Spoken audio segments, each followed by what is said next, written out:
Assalamualaikum dan salam sejahtera. Bersama saya Nurliana Tarmizi dalam 15 minit MMTV edisi 3 April 2023. Operasi hospital di seluruh negara berjalan lancar walaupun terdapat kabar angin kira-kira lebih 8,000 doktor kontrak melancarkan protes mogok bermula hari ini. Tinjauan mendapati keadaan hospital di beberapa negeri berada dalam keadaan baik walaupun menerima jumlah pesakit yang banyak sejak awal.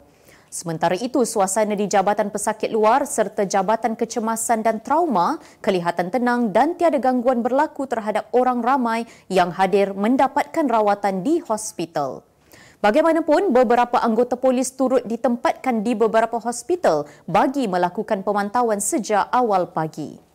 Terdahulu, media melaporkan sekumpulan doktor kontrak seluruh negara mengambil cuti kecemasan dan sakit secara serentak bermula hari ini sehingga Rabu bagi menyertai mogok kerana tidak berpuas hati dengan tuntutan mereka yang tidak dilayan. Mereka mendakwa hak sebagai doktor kontrak yang menuntut masa depan jelas daripada Kementerian Kesihatan seolah-olah tidak didengari selain membantah dasar pelantikan pegawai perubatan berkontrak yang dilaksanakan sejak 7 tahun lalu. Perdana Menteri Datuk Seri Anwar Ibrahim mengakui masih ada pihak yang meminta komisen ketika berurusan dengan kerajaan termasuk di pejabatnya. Dalam hal itu, Anwar mahu semua pihak bekerjasama untuk membantras budaya tersebut dengan mengubah kepada kaedah serta tata kelola baharu yang lebih cekap dan bersih sekaligus menambah keyakinan pelabur. Beliau yang berucap pada Majlis Perhimpunan Bulanan bersama warga Jabatan Perdana Menteri awal pagi tadi memberitahu Malaysia terus menerima keyakinan baharu daripada pelabur luar untuk melaksanakan urusan perniagaan apabila lanskap politik berada pada keadaan stabil. Katanya keyakinan itu akan terus meningkat apabila kemudahan perniagaan sentiasa jelas selain mempunyai ketetapan yang tepat berhubung kaedah baharu yang lebih cekap serta bersih. Mengulas berhubung lawatannya ke China, beliau berkata kejayaan luar biasa itu turut dipacu usaha berterusan dan semangat berpasukan barisan menteri dan penjawat awam sehingga menerima layanan luar biasa daripada kepimpinan negara berkenaan. Pencarum kumpulan wang simpanan pekerja KWSP berusia antara 40 hingga 50 tahun perlu mempunyai tabungan berjumlah minimum RM3,000 dalam akaun kedua masing-masing layak membuat pinjaman bank mulai Jumaat ini. KWSP dalam satu kenyataan berkata fasiliti sokongan akaun 2 akan dilaksanakan dalam 2 fasa dan ahli yang memenuhi kriteria kelayakan boleh memohon melalui MBSB Bank dan Bank Simpanan Nasional BSN.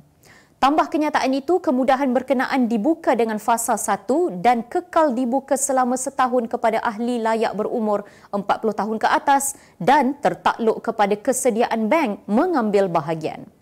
Jelas kenyataan itu, jumlah pembiayaan maksimum boleh telah ditetapkan kepada RM50,000 tertakluk kepada baki akaun 2 KWSP dengan tempoh pembayaran balik sehingga 10 tahun. Tambah KWSP, kadar faedah konvensional atau kadar keuntungan Islamik akan dikenakan oleh bank-bank yang mengambil bahagian di bawah program ini adalah antara 4% hingga 5%, iaitu lebih rendah dan lebih berpatutan daripada kadar pasaran semasa iaitu 8% hingga 15%.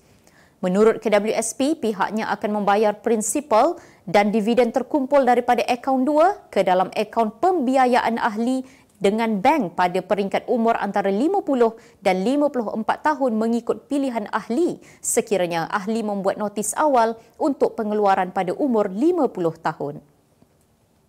3 ahli parlimen diarah keluar dari Dewan sekurang-kurangnya selama 1 jam selepas bertikam lidah berhubung istilah bohong. Ketiga-tiga ahli parlimen terbabit ialah Datuk Awang Hashim, PN Pendang, Datuk Seri Syahidan Kasim, PN Arau dan RSN Raya, PH Jelutong. Suasana tegang itu tercetus apabila Awang mendakwa Menteri Sumber Asli, Alam Sekitar dan Perubahan Iklim, Nik Nazmi Nik Ahmad berbohong mengenai keluasan tanah rizab di Kedah. Ia mengakibatkan ramai ahli parlimen daripada blok kerajaan dan pembangkang mencelah bagi menetapkan maksud sebenar istilah bohong termasuk mengetengahkan makna yang dinyatakan dalam Kamus Dewan Bahasa dan Pustaka DBP. Bagaimanapun, kenyataan itu menyebabkan Lim Guan Eng, PH Bagan, bangun dan mahu awang menarik balik perkataan mengatakan menteri bohong. Ketika Dewan Gamat seketika, Syahidan mengeluarkan perkataan penyamun dituju kepada Guan Eng menyebabkan rakyat memintanya menarik balik. Timbalan Speaker Alice Lau Kiong kemudian mengarahkan Syahidan dan Rayar keluar selepas perdebatan berlangsung hampir 15 minit dan membazir masa kerana persidangan Dewan Rakyat akan tamat esok. Utusan Malaysia dan Cosmo melancarkan satu lagi produk terbaru. Apa yang ada dalam Iklaneka? Ia adalah platform yang tepat dan efektif untuk mengiklan antaranya berbagai jenis notis, cautan kosong, hartanah, tender, kenderaan, mencari wali atau waris dan berbagai lagi.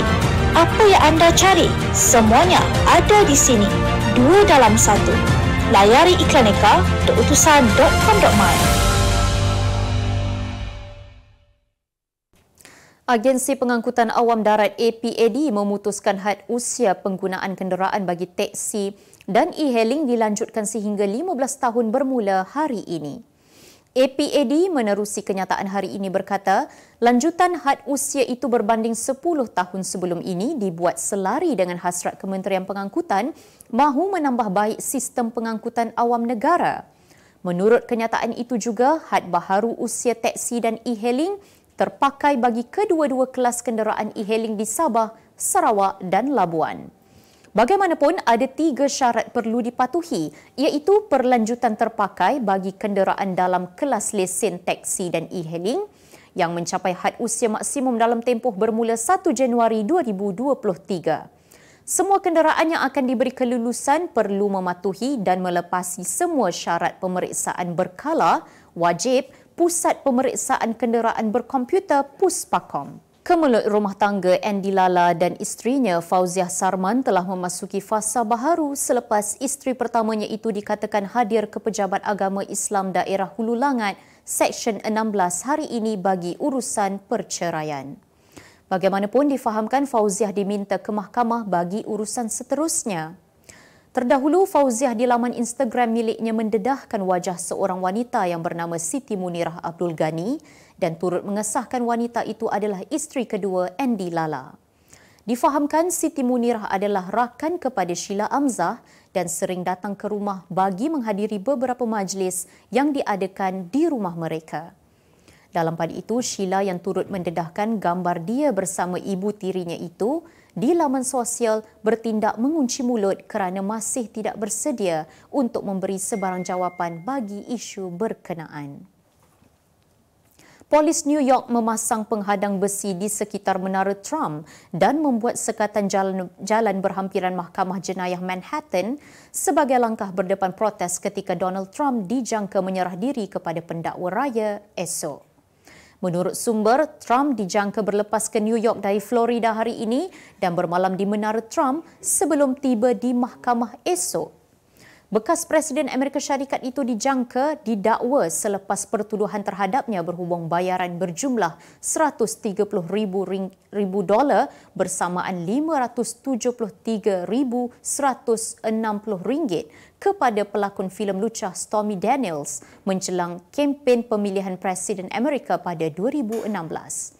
Daniels atau nama sebenarnya Stephanie Clifford mendakwa dia dibayar untuk menutup mulut mengenai hubungan seksualnya dengan Trump pada 2006, namun Trump menafikan hubungan seksual berkenaan.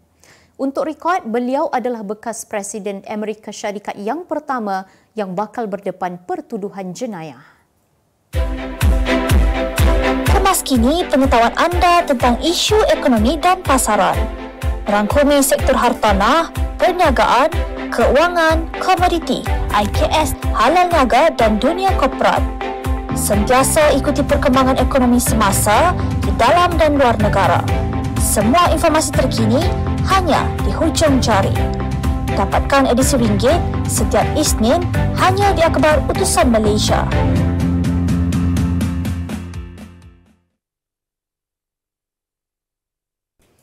Berita ekonomi. Lembaga Minyak Sawit Malaysia MPOB mengunjurkan pengukuhan harga minyak sawit mentah MSM pada April berbanding bulan sebelumnya.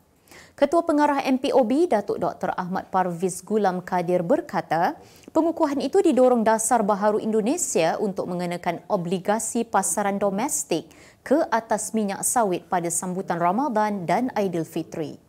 Harga MSM berkenaan dijangka mengukuh pada minggu ke-13 iaitu pada 27 hingga 31 Mac sekitar RM3,900 hingga RM4,100. Mengulas mengenai prospek industri pada tahun ini, beliau berkata, prospek industri sawit Malaysia dijangka kekal berdaya saing pada 2023 didorong oleh jangkaan peningkatan permintaan minyak sawit meskipun wujud amaran kelembapan ekonomi global oleh Bank Dunia yang berisiko memberi kesan kepada perdagangan dunia. Rentetan itu, MPOB menjangkakan pengeluaran MSN meningkat sebanyak hampir 3.0% kepada 19 juta tan berbanding 18.45 juta tan pada 2022. Aliran kenaikan ringgit dijangka berterusan dengan purata lebih kukuh pada nilai RM4.20. MIDF Research dalam nota kajiannya turut menjangkakan nilai ringgit kira-kira RM4 menjelang akhir 2023 yang dipacu oleh lanskap ekonomi domestik yang optimis. MIDF Research berkata ringgit berada dalam kedudukan yang baik untuk mengukuh memandangkan ekonomi domestik kekal pada momentum yang memberansangkan. Dalam pada itu, kelebihan Malaysia sebagai pengeksport komoditi bersih petroleum mentah, gas asli cecair dan minyak sawit turut menyumbang kepada keuntungan daripada kenaikan harga komoditi global dan perdagangan yang mampan. Kita ke berita sukan. Pengurus Chelsea, Graham Potter dipecat ekoran prestasi buruk The Blues yang kini menghuni tangga ke-11 Liga Perdana Inggeris. Hanya 7 bulan mengendali kelab tersebut, The Blues kini tergelincir ke tangga ke-11 Liga selepas kekalahan 2-0 di tangan Aston Villa di laman sendiri Sabtu lalu. Pemilik Chelsea, Todd Boehly, dilihat hilang sabar terhadap Graham berikutan kekalahan tersebut setelah berbelanja lebih RM2.71 bilion bagi musim baharu. Dalam pada itu, Bruno Salter bakal membimbing Chelsea buat sementara waktu serta bekas pengendali Bayern Munich, Julian Nagelsmann dicalonkan sebagai calon pengurus baharu. Untuk rekod, Chelsea hanya menang 3 daripada 11 perlawanan terakhir tetapi berjaya mara ke suku akhir Liga Juara-Juara di mana mereka akan menentang juara bertahan Real Madrid. Presiden Persekutuan Bola Sepak Dunia FIFA, Gianni Infantino membayangkan Argentina bakal dilantik sebagai tuan rumah Piala Dunia bawah 20 tahun B20 bagi menggantikan tempat Indonesia. FIFA sebelum ini mengejutkan peminat bola sepak Asia apabila memutuskan untuk membatalkan hak Indonesia sebagai tuan rumah selepas meneliti beberapa faktor termasuk bantahan Gubernur Bali serta beberapa badan bukan kerajaan di Indonesia yang menolak kehadiran skuad kebangsaan Israel dalam saingan Piala Dunia B20 bermula pada 20 Mei hingga 11 Jun ini. Infantino berkata pihaknya sudah berjumpa dengan Presiden Persatuan Bola Sepak Argentina AFA, Claudio Tapia dan Presiden Konfederasi Bola Sepak Amerika Selatan, CONMEBOL, iaitu Alejandro Dominguez untuk berbincang mengenai penganjuran Piala Dunia B20 itu. Ketika ini, Argentina satu-satunya negara yang telah menghantar permohonan rasmi kepada FIFA untuk menjadi tuan rumah Piala Dunia B20.